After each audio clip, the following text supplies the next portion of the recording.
Well, I'm not the least bit surprised. I don't know about you. I'm not the least bit surprised of either the media's lack of coverage and attention to obviously the latest bombshell revelations from the Durham appendix, declassified Durham appendix. And it's a big deal, folks. And I'm going to share with you some of the details, obviously, but I'm going to give you the big picture, which is also specific about actually what the biggest bombshell is from that. And I'll share that in a minute. I've got Jonathan Turley.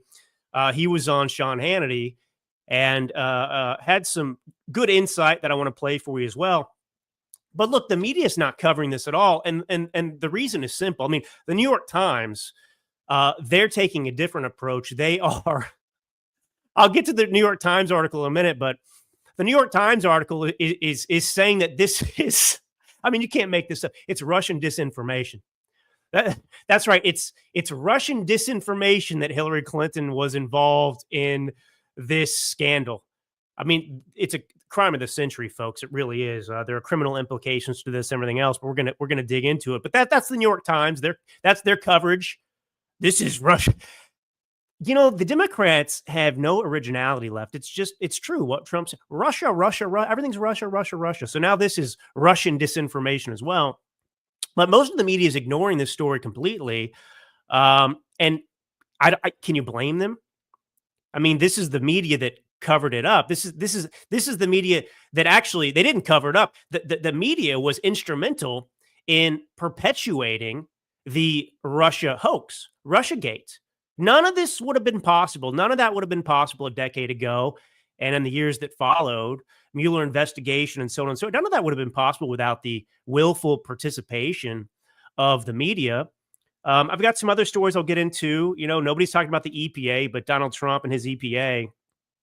I mean, this is one of the biggest achievements that he is currently engaged in, this war against the climate changers, which is a war for freedom, because the climate change cult, that whole movement, is about reducing you to slaves. It's about control. It's always been a hoax. And his EPA is just undoing all of it.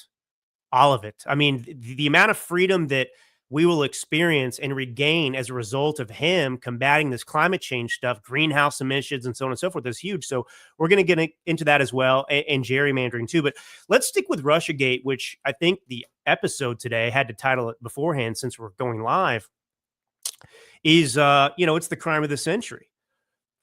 And so here's the biggest bombshell before I get into the specifics of the declassified Durham appendix. Apart from the fact that Durham, what a pathetic loser Durham was. You know, you get these investigations that aren't investigations at all. I mean, the Durham appendix is the most damning, the biggest indictment we've seen yet of what the Democrats and the Obama administration and the media, the intelligence agencies, what they pulled off. And he did not include it and share it with the American public. We're not just now getting it today. But here's the biggest, most damning thing, in my opinion, from this appendix. And it was 28, 29 pages. I sat in bed and I read it last night. It was, I mean, I don't know. Maybe I'm a nerd. This is kind of my specialty. I'm currently working with my publisher to about getting a book on the Russia hoax and some new angles, because there's already books out there written by Bongino and some others about it. But I am an expert on this particular topic because of my years of study. And let me just say this: firstly, the same government. What was the central piece of the Russia hoax? What was the thing that was instrumental in perpetuating it and getting the FBI to open the investigation into the Trump campaign and so on and so forth? It was the Christopher Steele dossier that was paid for, opposition research paid for by the Clinton campaign. They funneled the money through Perkins Coie, where Mark Elias worked at the time, who will come up later when we talk about gerrymandering. But the Steele dossier was presented to the FBI as, evidence of Trump-Russia collusion. Now, the Steele dossier, we know that was the first memo. It was a series of memos, 17 in total, I think, that started into June, I think it was, and then, went up closer to the election. And that's what became the Steele dossier. But at the time, these were just memos that were being fed to the FBI. and Steele was using his connections to do that, and so on and so forth. But the very first memo he wrote alleged that Donald Trump, did the pee-pee tape. I mean, that was one of the stupidest allegations ever. Nobody would ever believe that Donald Trump would, pee on a bunch of hookers. I mean, it defies reason. It was absurd. But that was in the first memo. So this is the kind of salacious stuff that the FBI. Now, when I say uncorroborated, do you understand what that means? So if it's uncorroborated, it means that the FBI didn't check with any of his sources. They didn't check to see if any of it was true. They just took his allegations, Steele's made up allegations like the pee-pee tape, and they just assumed it was true for the purposes of their partisan witch hunt and perpetuating the hoax. So what I'm getting at is, in this appendix, what we learned was that the Obama administration, the FBI, the CIA, the same people that used the uncorroborated Steele dossier to justify opening up an investigation into Trump and eventually to spy on Carter Page, who was working for the Trump campaign. Well, the same intelligence agency, the same administration that used that to open an investigation into Trump, well, they had memos, they had emails in their possession at the same time that this Steele dossier was being presented to them. They had in their possession memos that showed that the Clinton campaign was planning to create and fabricate the Trump-Russia collusion hoax, to create this narrative to distract from her email scandal and boost her chances of winning the election. Now, they had even more information than that, but do you understand where I'm going with this? They had all that in their possession, and they decided against investigating the Clinton campaign. So on the one hand, you've got an intelligence community that has a Steele dossier, which is a bunch of bullshit, and they decide, oh yeah, this is good stuff. He went to the suite that Obama stayed in and peed on hookers, or they peed on him, or whatever they are. Oh, that sounds good. We have got to look into Trump-Russia collusion. We're opening an investigation to Trump because that is so credible. Meanwhile, they had all this stuff, which we now find out, unlike the Steele dossier, is totally credible. And the New York Times is trying to dismiss this because, I mean, I'll get to, let me get to the story, I guess, with the New York Times. In the Durham investigation, right? So you've got emails between people that work at the Soros Foundation, the Open Society, right? Soros, and a policy advisor to Hillary Clinton and her campaign. You've got all these emails that talk about pursuing this Trump-Russia collusion hoax, trying to tie Trump to Russia to do what everyone knows, to distract from the emails and so on and so forth. So you've got all these emails between people. And Durham and his investigators, they went to Hillary Clinton even in their investigation and said, hey, what do you think about this, Hillary? This is untrue. We were not involved in this process whatsoever. I had nothing to do with it. And the New York Times to say, well, Hillary Clinton says that it didn't happen, so this is Russian disinformation. I mean, this is the extent of journalism at the New York Times. Oh, well, all these claims in the Durham appendix, that's Russian disinformation. It's not true because, Durham actually asked these people during his investigation and they just denied it. No, I didn't send that email to the George. No way. I didn't do. Okay. Case closed. Democrats have never lied or covered anything up before. We'll take them at their word. So this is what's so outrageous about this. The links they went to ignore or sign on to, the Clinton plan. And then the link, because you understand that the intelligence community, what they did, they fabricated evidence. They wanted Trump-Russia collusion to be real. So they actually fabricated evidence. They planted stories in the media that were never true. And all this was used. So this is why it was so dangerous to the country. And the premise of my book I'm working on, it is that this was an inflection point in American history. Now, since 2016 and Russiagate, I think you could argue that even worse things have happened, right? With 2020, you had the 51 former intelligence agents who went on the record, signed their names on a piece of paper, lying that the Hunter Biden laptop was Russian disinformation. You had Facebook and Twitter at the time working with the FBI. The FBI was working with them to censor your free speech, my free speech in an election year.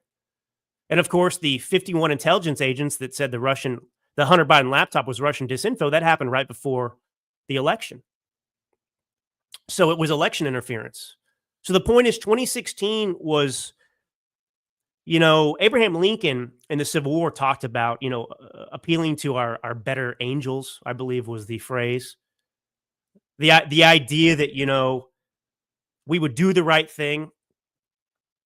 And the Democrats and Hillary Clinton, all these people, they have ignored. I don't think there are any angels involved, and those people, they're demonic. But, the worst demons have taken over, and that's who they listen to, the voices they listen to. And so 2016, I mean, you look at this. I mean, this is the origins of the deep state, too. I mean, the deep state really, it's not that it didn't exist. Obviously, it did. But 2016, that's when it was really born. It wasn't just some idea. It wasn't a conspiracy theory. The deep state was real. And the deep state was all of these actors within the government, in the media, in this country, all over the place, working to undermine the will of the American people, to achieve an election result right here in America. And that's why it's treason. That's why it's a coup. When you do this in foreign countries, which we do, everyone knows that. Ukraine, we've done it. Elsewhere, we've done it. Nobody looks at that and says that's a wonderful thing. It's condemned. And that's a foreign country meddling in elections, but they're doing the same thing in these elections here. And they meddled in the 2020 election. And, all the voter fraud aside, the mail-in ballots, I've written about this. I've talked about this. Yes, the mail-in ballots were used to, cheat. But forget even the mail-in ballots for a second.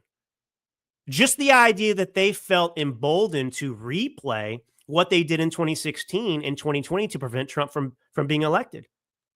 I mean, the same intel community that pushed the Russia hoax, was used to deny damaging information, dismiss damaging information about Hunter Biden and Joe Biden, their involvement with the Chinese, the pay for play, all of that. They did that and they censored us.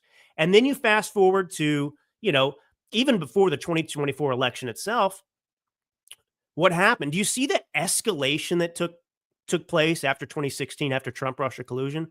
And I think a lot of this escalation, by the way, it is a continued effort to cover up what they got away with in the Obama years and 2016, because you can find corruption in administrations throughout U.S. history, but not to the extent that we saw under Obama. Obama's involved in this. 2016 happened. And then you get to like 2022, you've got the raid of Mar-a-Lago. And think about 2016. That was one hoax. It was dangerous, but it was Trump-Russia collusion. Donald Trump is working with Vladimir Putin. The campaign is working with him to steal the election from Hillary Clinton. Okay, whatever. And then you go to 2024 and you've got unprecedented lawfare on a scale we had not seen before. I mean, it was Trump. It was, Trump-Russia collusion 2.0. It was on steroids, right?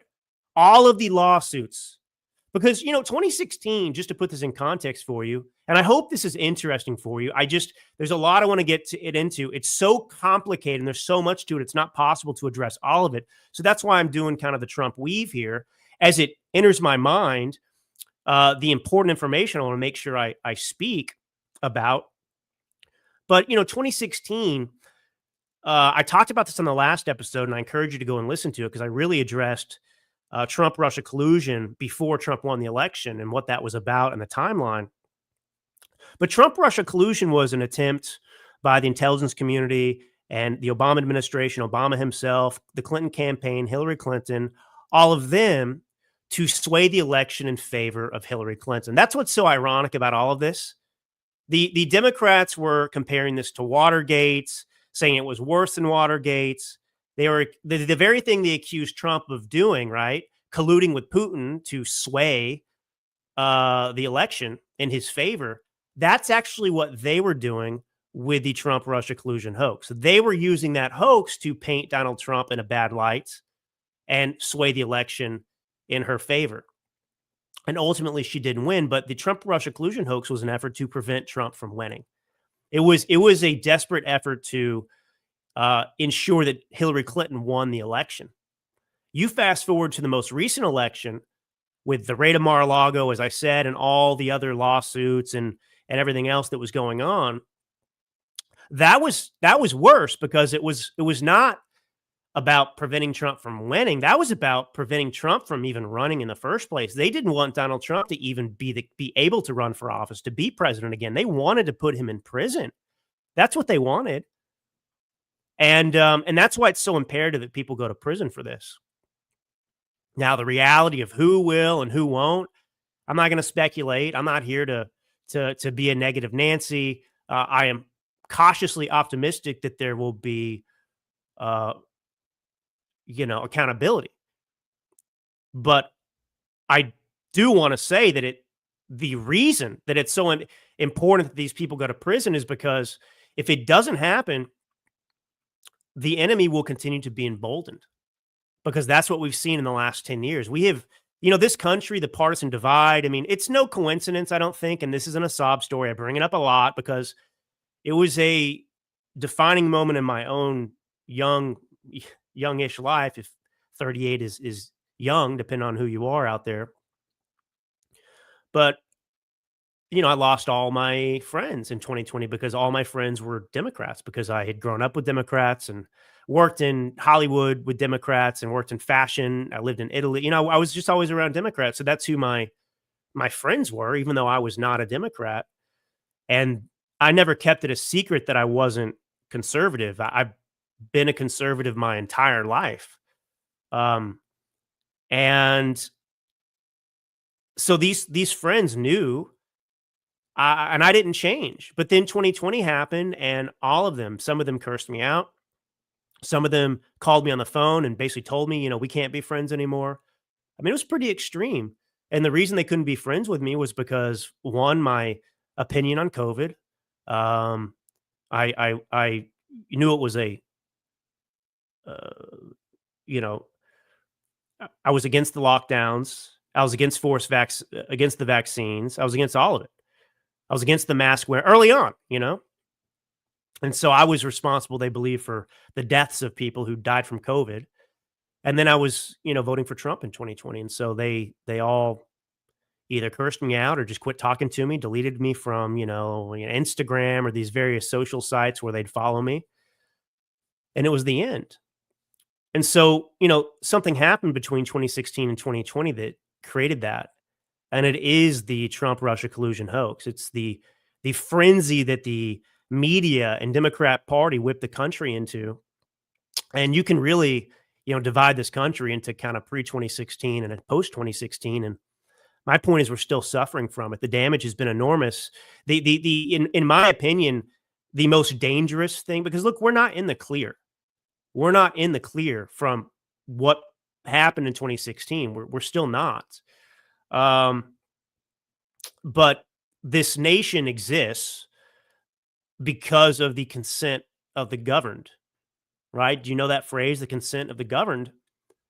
What it means effectively is this government and the freedom that we have and the peace that we enjoy, right? The tranquility we experience is only because that you and I, the American citizen, agrees to live under this government. That's consent of the governed. And so we agree, we tolerate this necessary evil that's a government. We pay our taxes. We obey the law. We don't topple our government because we have entered into a mental agreement to accept this. And that was eroded in 2016 on both sides, because the Democrats said that Trump was illegitimate. They still believe that he colluded with, Putin to steal the election from Hillary Clinton. We know what the Democrats actually did in the last 3 elections. And so we're really teetering in a dangerous place, because at any moment, the American people could decide, hey, I'm not into the government anymore. And people are there. I get it. We're suspicious. We don't like the government. That's fine. We should be that way. But, it's a dangerous, slippery slope when you start to contemplate other solutions. And that's what has happened in this country. And that's the danger of all this. But anyway, I want to play this clip of Jonathan Turley first. He's, gives some really good insight into these latest revelations. Then I want to get into a few of them because honestly, they are astonishing. Well, there's a lot of people worried in the city tonight. This is the great reveal that John Ratcliffe was promising, and there's more to come.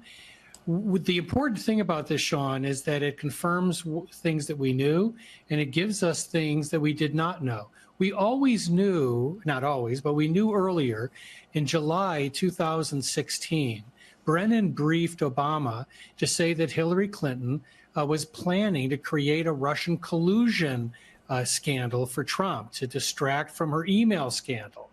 He briefed the president on that, and then months later, he played a critical role in overruling CIA analysts and including the Steele dossier. We also know that the Clinton campaign lied to the media, denied they had funded the Steele dossier, and indeed hid that funding as legal expenses by Mark Elias, the general counsel at that time of the Clinton campaign. And all of this required this all-on-deck effort, the government, the campaign, the media. That's why when you see the reaction of the media today, it's clear that no matter what is produced, you can show a dozen heads in a duffel bag, and they're still not impressed. And the reason is that for most of the media, this is not coverage. It would be a confession. That is, if they actually cover this story, they are confessing their own role in what may be the greatest political hit job in history. I agree with him there. This is the greatest political hit job in history. And in one sense, it was also one of the biggest flops in American history for the reason that Donald Trump destroyed via the Electoral College Hillary Clinton in 2016. So it didn't work. And then they used it, repurposed it to try and get Trump out of office to prevent him from serving his full term with the Mueller investigation. And the Mueller investigation ended saying no evidence of Trump-Russia collusion.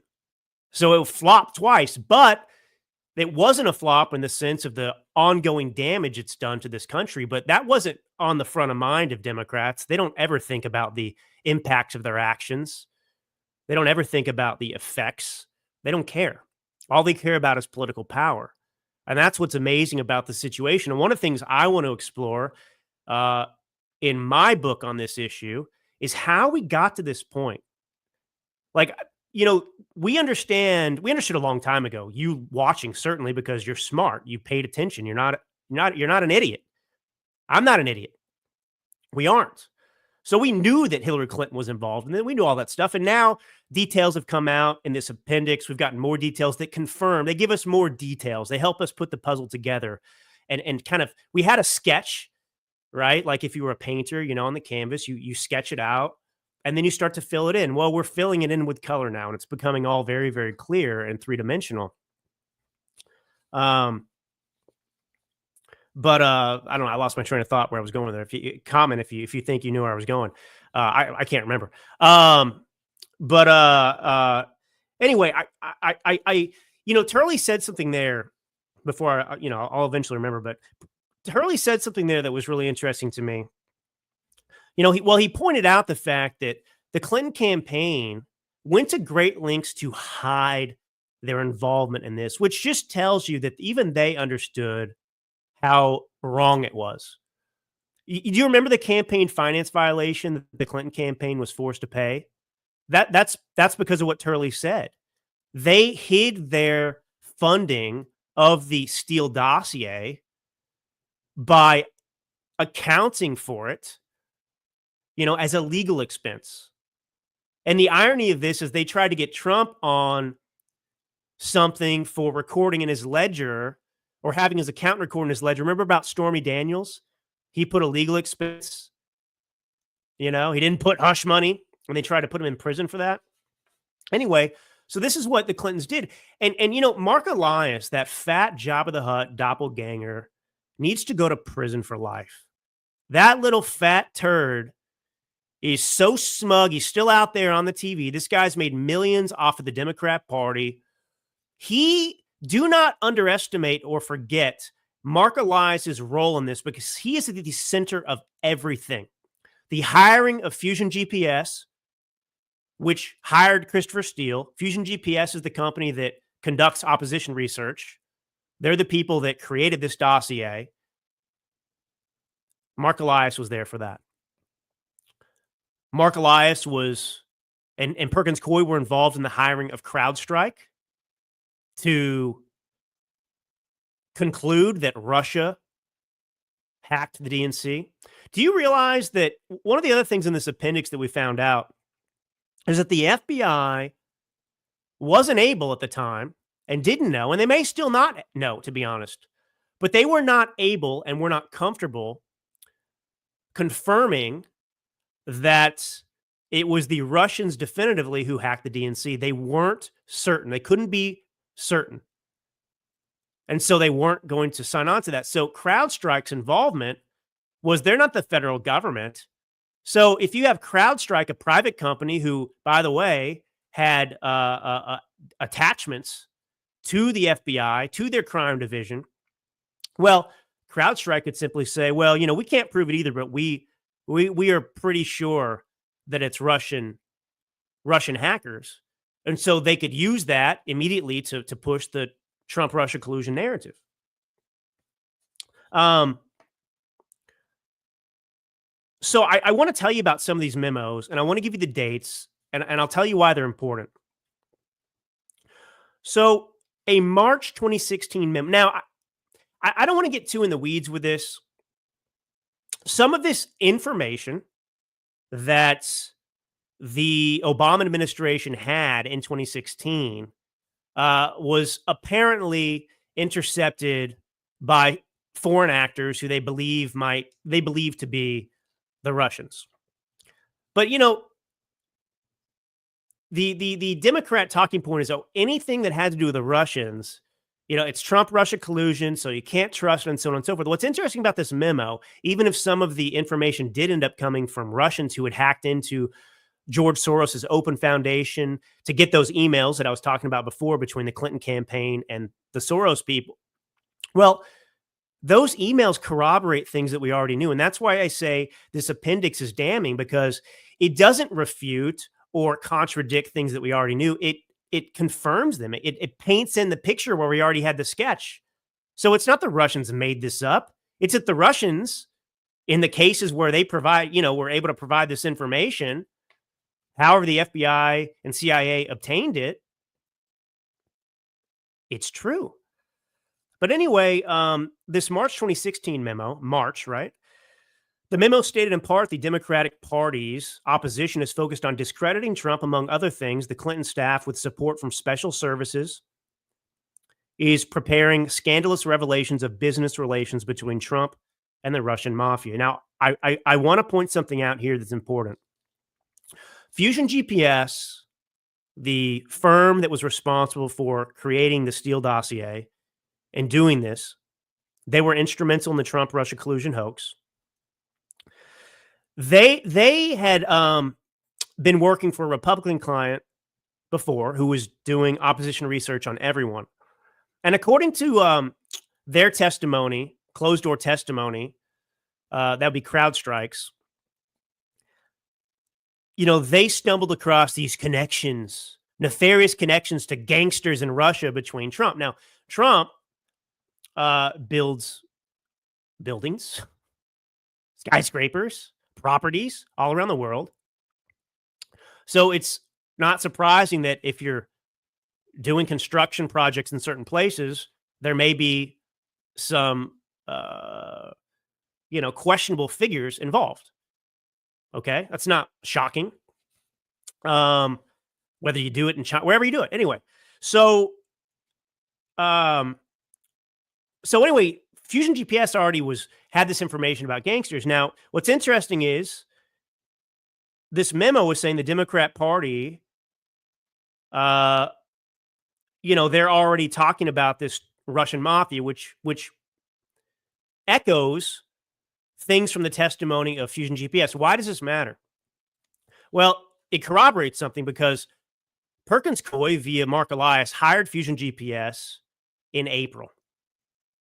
And I have no reason to not believe this. Apparently, it was Fusion GPS that approached the Clinton campaign and said, hey, pay us. We've already started digging up dirt on Trump. Pay us, and we will continue going. All right, and that's how their relationship was secured.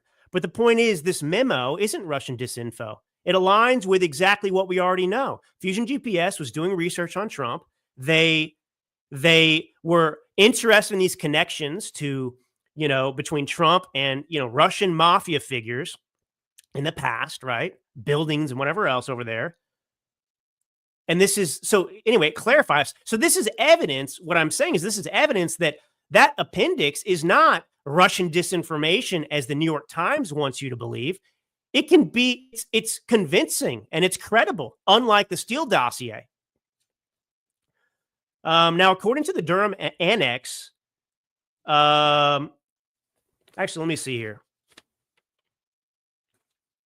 Okay, this is what I want to get into.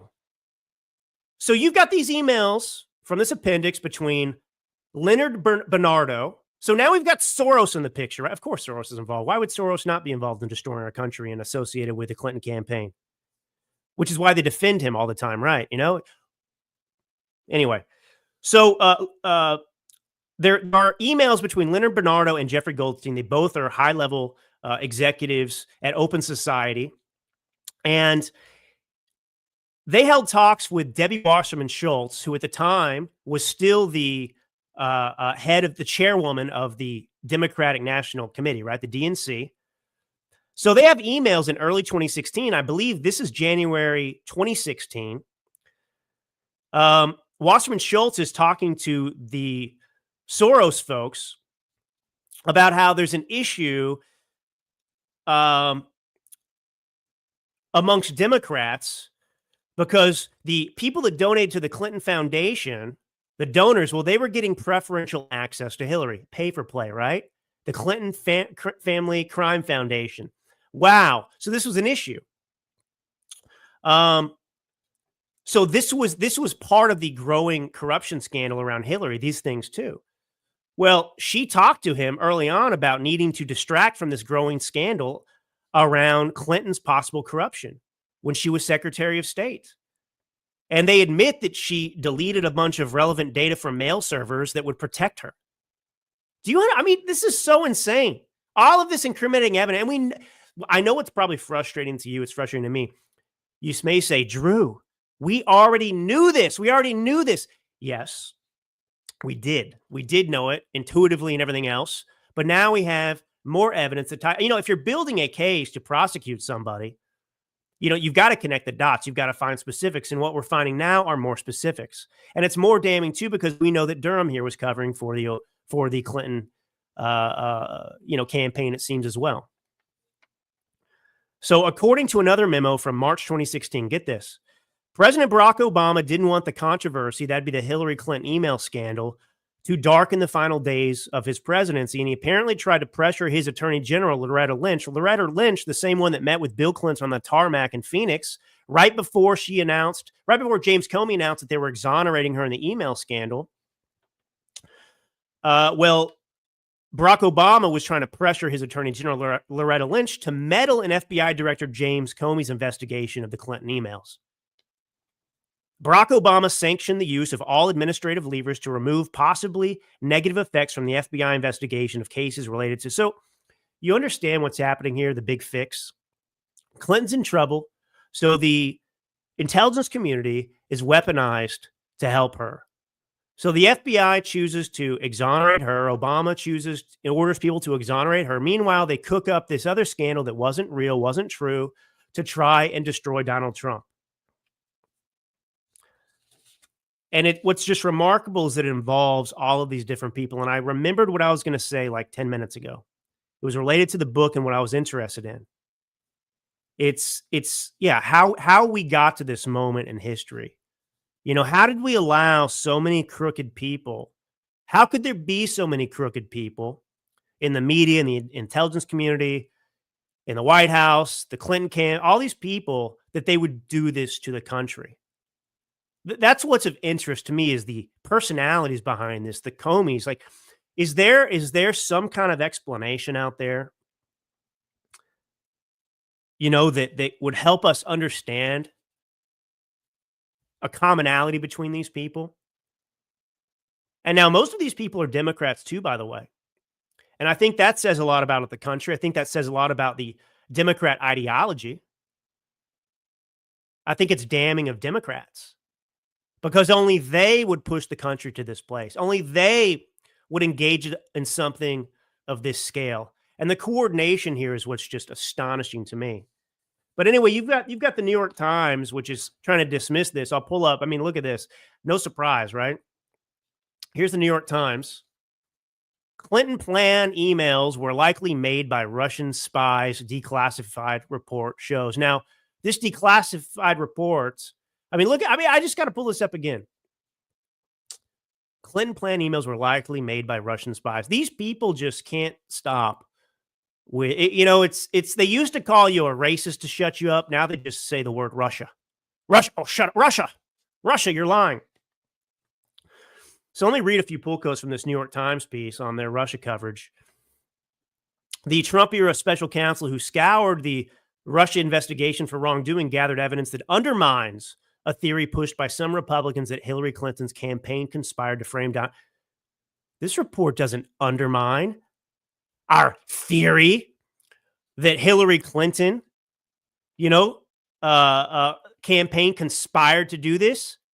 I mean, even if you didn't have this appendix, you would know that happened. And this certainly doesn't undermine it. Did anything I just tell you undermine that narrative? Hey, New York Times, why did Hillary Clinton disguise her payments for the Steele dossier? What was that about, huh? What was the Steele dossier? We know that she wrote. So, now the Russian, they're clowns. I mean, I don't know. I don't know how you live as a Democrat. I don't even know. I mean, I don't know. Your brain is completely broken. Like I can't imagine it. Like, come join the world of the living, of reality. What is wrong with these people? Anyway, the information 29-page annex to the special counsel's 2023 report reveals that a foundational document for that theory was most likely stitched together by Russian spies. It's not, honestly, it's a waste of our time to even read the New York Times stuff. Except for what I was going to tell you. Here's a couple. This is what I want to point out. Listen to this. This is from the New York Times. Mr. Durham's report also mentioned that Mrs. Clinton and others in the campaign dismissed the allegation as ridiculous, positing that it was Russian disinformation. Oh, what do you know? They asked Hillary Clinton if she was involved, and she said it was Russian disinformation. Well, that just shows that this undermines the whole investigation. Hillary Clinton said she wasn't involved. Of course, she says she didn't do it. The annex shows that the person who supposedly sent the July 27th email, Leonard Bernardo of the Open Society Foundation's network, told Mr. Durham in 2021 that he had never seen the message and did not write it. Oh, well, that's that. The Soros guy said he didn't write it. Clinton said she wasn't involved. We got all this evidence that says the opposite, but they said it didn't happen, so we're just gonna move on. Outrageous. But anyway, look, I'm gonna keep covering this. We've spent 40 minutes almost on this. It's interesting. It's more than interesting. It's necessary to talk about, and I will continue to do so in subsequent episodes. We can't let this disappear. We've got to, stay on this. And the administration's doing a great job, honestly, of the way they're handling this and putting out this information little by little. It's a lot to digest. So I actually appreciate it because it helps everyone in the aggregate gain a greater understanding. Every American needs to understand what happened in 2016. That's the motivation for me for spending what time I don't even have to write a book on it. Because it's historic. It's historic, and we tend to think, you and I, naturally, we think in like 100-year intervals or whatever, we typically even think in the present, this moment. But I don't know. maybe it's the artist side of me in the past, doing that for so long as an actor and whatever else I used to do, and the imagination. But and I love to read. And I think about the history books we read now, the stuff from whatever age you're interested in, whether it's ancient Rome. A lot of people love Rome, obviously, and so on and so forth. We eat it up. And even the Bible, preserving history. I think it's important that we preserve history. The story is so important. The truth is so important. It defines who we are as a nation. And if people don't know, if they don't understand, that's an opening for these lunatics on the left and just demonic forces in general that we know are out there to rip this country apart. So we've got to remember it. Let me see this real quick. Yeah, anyway, it doesn't matter. That's what I was talking about earlier. Okay, so let's talk about a couple of the things here, these stories I wanted to get into. Should we do gerrymandering first? Let's do gerrymandering. Gerrymandering, everybody does it. The takeaway from the gerrymandering story, you know what I'm talking about? Texas is going to engage in some gerrymandering. It's redrawing your district maps that apportion, your House of Reps, your House of Representatives. So you redraw the districts. So they include certain parts, so you can basically affect how many Republicans are going to represent you in the House of Representatives versus Democrats and vice versa. It's not unlawful. You can not like it, and I used to say, in the past, what I'd be tempted to say to you right now about gerrymandering? I'd be tempted to sit here holier than thou on my, throne, and I'd say, gerrymandering, it's just wrong. I don't like it when anybody does it. I don't like it when Democrats do it, and I don't like it when Republicans do it. To hell with that. I love gerrymandering. I love everything at our disposal that leads us to victory. I don't despise gerrymandering because Democrats, and I'm going to get into it in a minute, have taken like 15 seats from us in the aggregate over the last, X amount of years when these maps have been redrawn, and they use it to win. The Democrats, I will remind you, and I cannot believe, this is one of those shocking things to me. I cannot believe, and I didn't realize this. Nobody had ever mentioned this to me. I've never heard anybody talk about it until like a year or two ago. But the fact that we count illegal immigrants in the census, why is that problematic? Because when you have a census and you go about changing how many representatives you have in the House, it's based on population. So you have illegals who can't vote are being counted in the census. So if you're a California or a New York and you've got illegal immigrants who shouldn't be here in the first place, you're using them to give you additional political power because they count for your population, which means you get a boost when the census comes along, which means you get more representatives in the House. Do you see how this is unfair? So these people that do this in the Democrat Party want me to boo-hoo about gerrymandering and condemn what's happening in Texas. No thanks. No thanks. My objective is clear. I hope your objective is clear. It ties into what we're talking about with what they did in 2016, what they did in 2020, what they tried to do in 2024. These people hate you and me. They hate the country. They will do anything. They don't believe in the law. They don't follow the law. But they want you to apologize for doing something legal that they love to no, I'm not doing it anymore. You see, this is the new mentality. This is the Trump mentality. It is a victory-centered, focused mentality. It's not the, I'm sorry, not the Romney, not the McCain. Can I tell one story anecdotally about McCain real quick that just describes where we are now and where we were then and why we kept losing to Democrats twice to Obama? He wasn't that popular. I hope you realize that. Obama was not. Especially the second time around in 2012. He was very beatable, but he was also beatable the first time.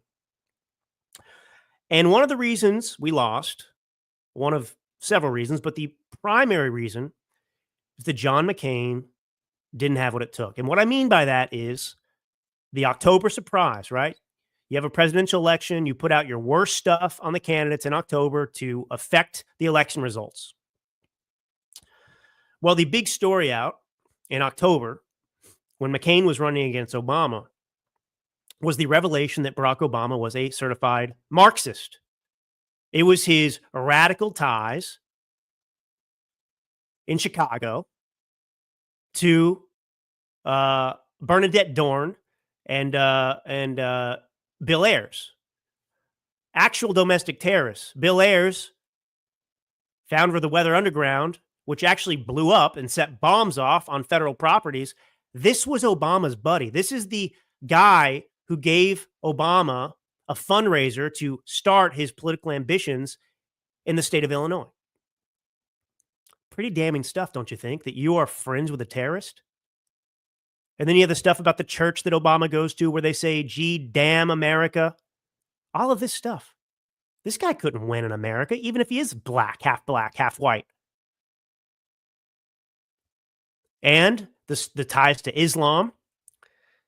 And McCain, they were running these ads about Obama's radical roots, and they were working. McCain was surging, Obama was plummeting. We're getting close to the election. And then the left comes out in a bunch of targeted articles, and they attack John McCain's honor. Nothing was more important to John McCain than his honor. And so because he didn't like his honor being attacked, they said, he's going too low. He's going into the gutter with these accusations about. So he backed off. And in a town hall meeting, I think in October, as November approached, somebody asked him about Barack Obama being a Muslim, and he chastised his own support, saying, I am not going to put up with this kind of talk. Like, I'm not going there. This is ridiculous. We're going to, Barack Obama is a good and decent guy. Barack Obama was not a good and decent guy. He's a monster. But McCain didn't have what it took. You see what you see what I'm talking about? Trump's out there, you're bleeding from this, you're bleeding from that. You suck. I hate you, pal. You suck. He doesn't pull any punches. That's who I am. That's who we have to be. Anyway, this is from 2022. Speaking of the crying Democrats, actually, let me play Gavin Newsom here, who's full of crap because I live in California. California can't really gerrymander much more. They have already gerrymandered this state so much that Republicans basically have no influence here. But here's Gavin Newsom, the most despicable politician that exists today. How far are you willing to go to stop Trump from stealing the midterms? What's so interesting about how blue that is, that was done by an independent redistricting commission. That's the difference. We tried to play by a higher value system. It's about formal authority. It's also about moral authority. We tried to do both and. Yeah. I've long supported independent redistricting. I can't stand these gerrymander districts. I can't stand the fact that we're trying to find, it's, everything about gerrymandering needs to be addressed nationally. Yep. And I now realize that as a promoter to do it at the state level, I thought other states would follow suit because it was the right thing to do.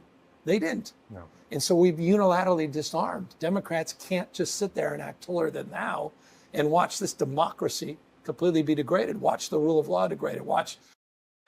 I'm just going to stop because I honestly can't stomach any more of that guy. Mr. Hair Gel. Notice what these Democrats always do. They gaslight, obviously, but they don't play by these rules, but they want to hold you to them. So he's sitting there after destroying California, after participating in gerrymandering, the independent council committee he's talking about that does the gerrymandering in California isn't independent. It's independent like some of these,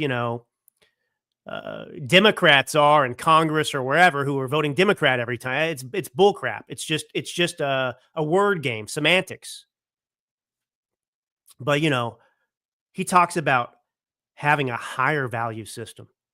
This guy just watched the Pacific Palisades, a very wealthy community near Malibu, near Santa Monica, by the beach, get burned, and he was responsible for that. And now they are not allowing people to rebuild their homes, and they are moving to turn that into low-income housing. This is the high-value guy, Mr. High Value, the highest homeless population in America, right here in California. So anyway, now let me play a clip of what's his name from Fox News, Steve. I forgot his name for a minute. Steve Hilton, who actually met at a fundraiser out here not that long ago. But anyway, Steve Hilton, good guy. He's running for governor in California.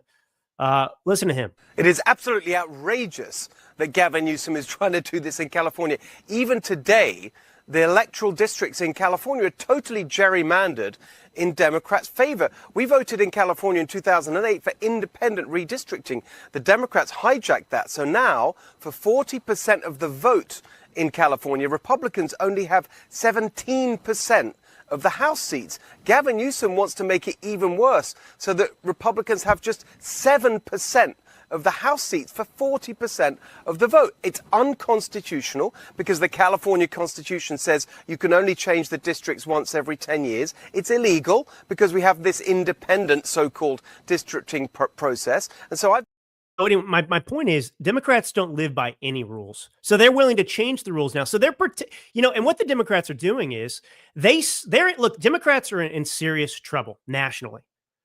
Don't believe the stuff out there that's, Trump's losing popularity. The Democrats are a dying political party right now. No matter how you look at it, no matter what Trump does, they are a dying political entity. And so they're just looking for an excuse, right, to try and save themselves. So Texas is engaged in something that is done by every state when the opportunity arises, but Democrats in particular are notorious for it. And they're dying. And the Republicans are saying, okay, well, we've got to, and we need the Republicans to do this because, we can't, as bad as Republicans are in many cases, they're not as bad as the Democrats. I mean, we can survive at least right now and things are getting better, but the Democrats in there, you're dead. This country's gone. There's no chance.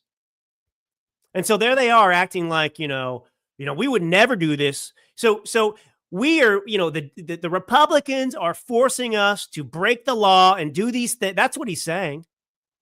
But they've been doing this. Anyway, this is from 2022. The headline is Democratic election lawyer Mark Elias has long decried the evils of gerrymandering. Now he's getting rich off it. Democratic and progressive groups have paid Elias's firm more than $1 million in the most recent quarter, according to Federal Election Commission records released this week. One of Elias's biggest clients, the Democratic Congressional Campaign Committee, is leading efforts to redraw congressional districts in New York and Maryland. And I would remind you, the gerrymandering that took place in New York was so atrocious and so unfair that it was actually rejected in court. The map was rejected. It was so bad in New York. Anyway, the effort opens both parties up to allegations of hypocrisy. George Soros, you won't be surprised, he's behind a lot of funding for this gerrymandering as well. Elias, whom liberals tout as a champion of election integrity, has a history of defending questionable political tactics. In Nevada, Elias Law Group defended an ad from an advocacy group aligned with Schumer's Senate Majority PAC that wildly inflated Senator Catherine Cortez Masto's accomplishments. I mean, this is my point. You are dealing with the devil in every case when you're talking about Democrats. So if you are going to play by the rules they want to hold you to, this is a Saul Alinsky tactic. They're not going to hold themselves to the same standards, but they want to hold you to the standards while they go and break it every time. You cannot win a war. You cannot win a battle with that mentality. You have to meet them where they are. And so that's what we have to do. Now, there are certain things that I'm not willing to do that would destroy the country and the fabric of this nation, but gerrymandering is not one of them. And we have a very slim majority in the House. We've had people retire. We have some issues there. We need to maintain control. And so Texas needs to do this, and they have my full-throated support. It's what they have to do. All right. I don't think I'm going to have time to get into everything I wanted to today, to be honest, but I just want to touch on something that needs to be talked about. I'm not going to shy away from topics that are maybe not good for the Trump administration or that are negative. We've got job numbers that have been revised way down. I don't know if you've seen it. I don't have the article. It's pretty big. You're talking about going, this isn't right. You look it up right now. You can post in the comments if you see it, but I don't know, over the last 2 months, the last 3 job reports, they've been revised down massively.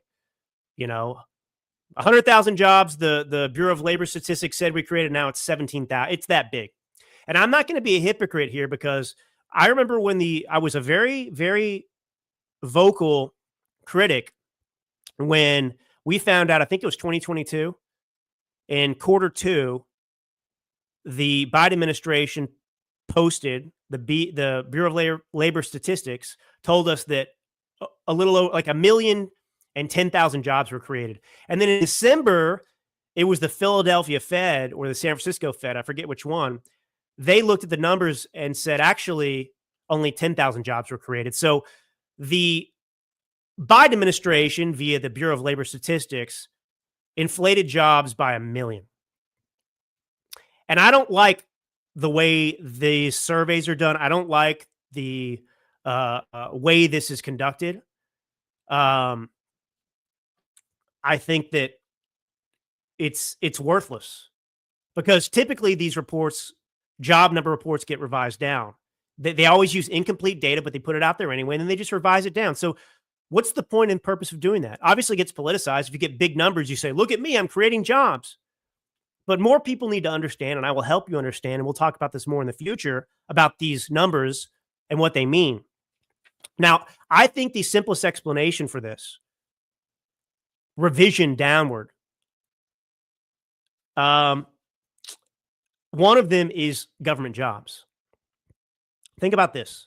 22% of the jobs created by the end of 2024 under Biden were government jobs. 22% of those numbers. Now, listen to this statistic. 88% of the jobs created by Biden during his whole term, 88% were filled by foreign-born workers. Now, what's a foreign-born worker? Now, this is intentionally confusing, because a foreign-born worker, yes, can include a naturalized citizen. It includes illegals. It includes green card holders. It includes the gamut.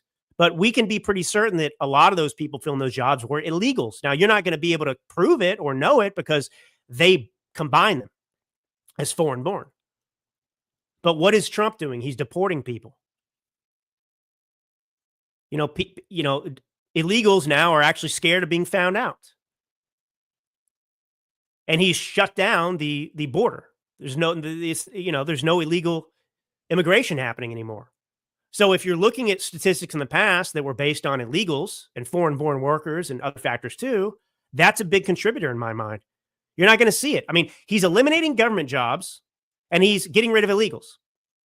So the Biden numbers were based on illegals and government jobs. So now we have no government jobs. We're cutting the government jobs and we're shutting down the border. So obviously you're going to have lower hiring rates, I guess, if you will, based on this data. So that's the easiest explanation to me. But here's the place we need to go with this too. I'm sorry I start talking fast when I look at the clock and I'm like, ooh, I got to hurry. I got to get out of here. Fed Chair Powell, look, I am absolutely certain at this point to make the statement. I'm confident to make the statement that he is intentionally trying to hurt Trump. Powell lowered interest rates under Biden, and you do it in these half-point percentage point increments. They're little bullets. You only have X amount of them that you can inject into the economy. Now, here's the deal. The Fed cuts these rates to boost the economy. So they would do it right now based on past and what we know that they've said about the rationale for doing this. They should be doing it based on these job numbers and where inflation is at right now. They should be lowering the interest rate because it injects this economy with a boost, with fuel. And he's not doing it. He's still blaming it on tariffs, which have not had an impact. They've been talking about this impact from tariffs, and none of it's manifested itself. So at this point, it's safe to say it's not happening. They've been wrong. And he's still using that as an excuse not to lower interest rates. So everything's unaffordable. It's hard for businesses to borrow money. It's hard for people to get a mortgage and buy a home. So the whole country's suffering because of this interest rate. And Powell, I think, is happy to do it because he's doing what part he can to say, F you, Trump. And everyone says, Trump's being political. The Fed job, they're not political. You got it backwards. The Fed is absolutely political. Powell is the one who's political. That's the problem. Powell's not the good guy in this. All right. So anyway, I didn't have time to get to the Trump undoing decades of progress from the climate cult. I'll do it next time. But needless to say, the Obama administration under the EPA designated carbon dioxide as a pollutant. Now, obviously, that opens up, we can go down the rabbit hole. You breathe, exhale carbon dioxide, so you are a pollutant. So if carbon dioxide is a pollutant, that opens up the door for controlling you, because your carbon dioxide is no different than any other carbon dioxide produced. Well, the EPA and Trump are announcing they're doing away with that study. They are actually rescinding that statement, and they're no longer going to designate carbon dioxide as a pollutant. And this is huge. It's going to have wide-scale ramifications, and it's going to undo decades of progress by the regressive left-wing climate cult. But anyway, this is Drew Allen. Thanks for joining me today. I'll be with you as soon as I can next week. God bless you all, truly. And until next time.